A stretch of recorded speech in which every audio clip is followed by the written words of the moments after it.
Thank you so much for that. This is a historical ethnobotanical study that focuses on the Medici family in Florence, Italy, and how their last ruler used plants as a political tool. It is a collaboration between the Medici Archive, where my co-author, historian Ashley Buchanan, works, and the Missouri Botanical Garden Rare Books Collection, where I'm at. Our study begins and centers on this remarkable folio. In 2012, Dr. Buchanan uncovered it, which had been misfiled and lost for over 200 years. In it were the previously unknown recipes of the last Medici princess, Anna Maria Luisa de' Medici. From these primary source translations, we began a study into which plants were mentioned in the recipes. Let me tell you a little bit about the Medici. They were an Italian banking family originally, and a political dynasty from the 14th to the 18th century. They gave us 4 popes, 2 queens of France, ruled as the Dukes of Florence and the Grand Duchy of Tuscany. Most famously, their banking system funded most of the Renaissance, European power structures, and a couple of wars. I'm going to give you a crash course on the highlights of the family because it's important to understand the context of Anna Maria and the use of her plants. The science is a family business for the Medici. They did more than just fund the Renaissance. So the founder was Cosimo de' Medici, the Pater Patriae, father of his country. I'm going to give him a little bit of an upgrade because Netflix did. Don't we all hope someone casts us that well? Okay, so Rob Stark as the founder of the Medici family.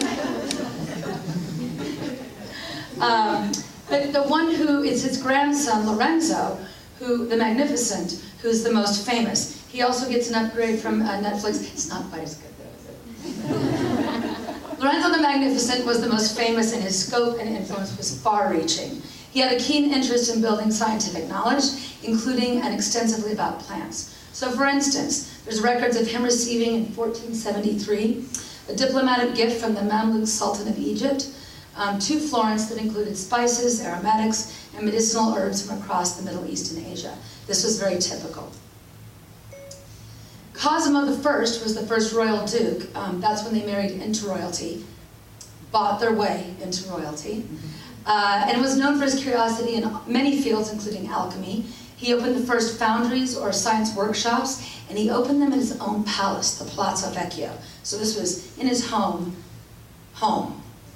Afterwards, from 1586 and for almost 200 years, the laboratories for the distillation of the medicinal products were housed in his offices called the Uffizi, where you go to see all the art today. It is attached to his main home. He also hired botanical consultants. The first was Giuseppe Casabona, who regularly sent him specimens of rare plants from all over to Florence, Italy. We're a big fan of people who fund botanists. And then Cosimo III, this is Anna Maria's daddy. He was very into building botanical knowledge. He had a real fondness for pineapples, which that's why he built greenhouses and developed them. That's him. He gets no upgrade. The Medici Grand Dukes and Grand Duchesses were not just passive bystanders in the patronage of the sciences. They took part in scientific activity, developing own medicines, carrying out chemical experiments, planning mining operations, introducing plant species to Tuscany. They built dozens and dozens of botanical gardens. This is an example of one that's in Florence in the city limits, the Orto Botanica. Has over 9,000 species collected broadly along their shipping and diplomatic routes. I took this picture. It's still in operation today. I also took these pictures. They established fonderias, or pharmacies, in which they became renowned centers of pharmaceutical production. So it was a business as well. Again, both of these are in operation today. I also took those pictures. So since the late 16th century, medicines at the Medici court had functioned as important gifts, business, and diplomatic tools. Portable pharmacies such as these, with instructions in little pots, were sent out from the Medici all over Europe. And it is into this family and business that Anna Maria Luisa is born. With the death of her father, both of her brothers, and having no heirs, she becomes the last Medici and rules as a single female for over 20 years. Like her family before her, she would create portable medicinal pharmacies and send them throughout the royal networks of Europe. She became renowned for this, and the archives document numerous requests to her directly for her medicine. The found folio was her private set of recipes that were held proprietary and the source of her political power. Okay, so later in this session you're going to hear the results of the most requested recipe that my students will present. I'm going to show you the first recipe we ever translated on Ignatius beans, which is what Ashley first came to me on. She said, "What's an Ignatius bean?" I said, "I have no idea. It's a 16th, 17th century name, but I know how to find out." Turns out that's quite difficult. Here's what I really learned. The past is chaos, and distilling information out of primary documents is extraordinarily difficult. So let's have a look. This is the source document for this study. It's an inventory of seeds collected by the family agent. So he's a Medici, but a very distant cousin.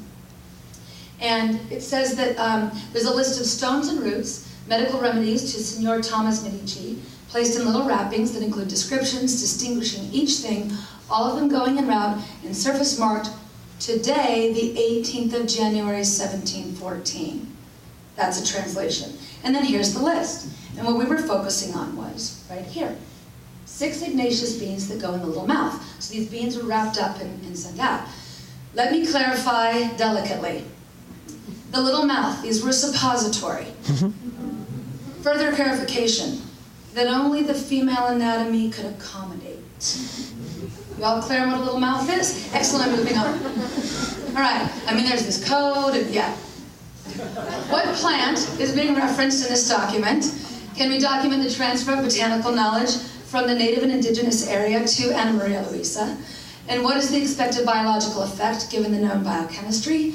And then finally, what are the documented medicinal uses of what we will know to be Strychnos ignatii? So it is native to the Philippines, which was really confusing to me until Ashley clarified through 4,000 emails, because I'm not a historian, and cross-discipline helps you know how much you don't know. That the Portuguese shipping routes, where Jesuits were building their pharmacies along those routes and ministries, they were along Portuguese shipping routes. The Portuguese are aligned with the Medici, or rather the reverse of that, and so that's why it made sense. It made no sense to me initially. The plant was originally named for by Camel, after St. Ignatius of Loyola, who's the founder of the Jesuit order, which Camel belongs to.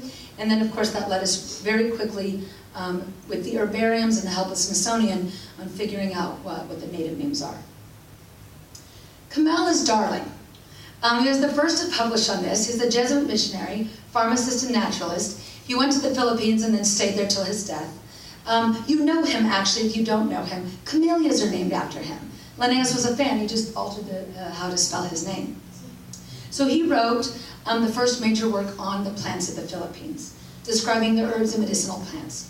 It's in this 96-page appendix in Ray's Historia Platanorum, which is well known, added in 1704 in volume 3. That's not easy to figure out. Where he describes the Ignatius bean with actually fantastic drawings, etc.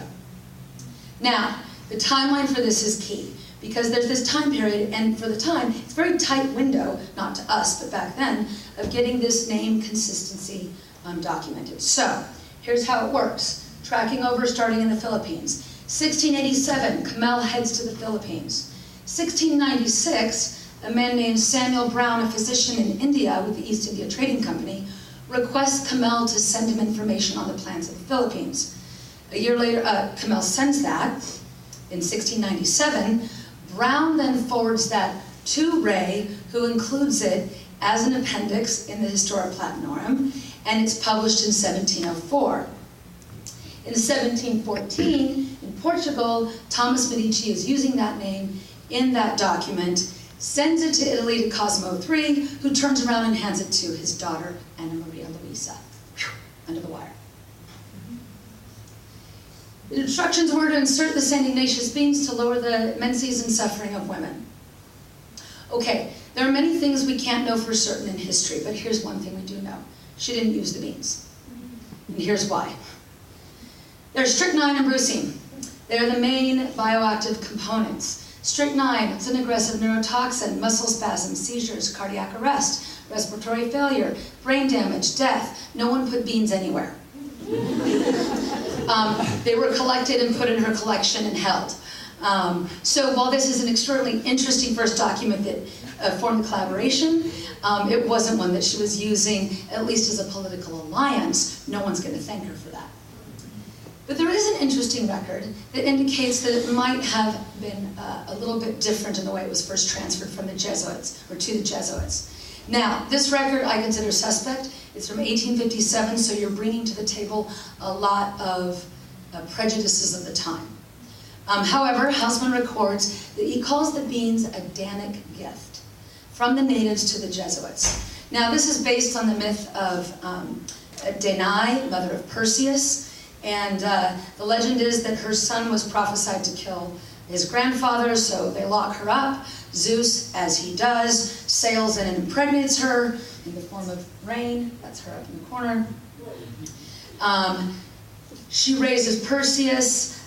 He's sent off to get the head of Medusa as a gift. That's the Danic gift. We know Perseus, it works out, but the idea is that it's a gift intended to harm the recipient. Again, grain of salt on that, because in 1857 there's a lot of prejudices with that we can interpret from there. So this work comes from these remarkable records that Anna Maria Luisa de Amel kept. She was meticulous, as were all the Medici in her records. And wonderfully, we don't just have a big pile of vellum to wade through. She kept an index that's organized by what the ingredients were, which ones were used most, which ones are used with other components, and we translate that into an Excel document because that's kind of what she made. And then from there, we can go in and cherry pick what we want to deal with first.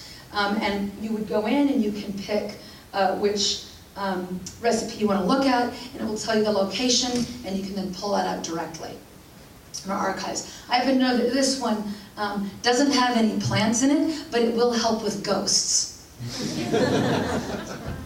So this is the direction that this research is going. And we are actively, we've done 14, and we're actively working on all of the rest of the recipes. But it is so much more work than I have mad respect for historians.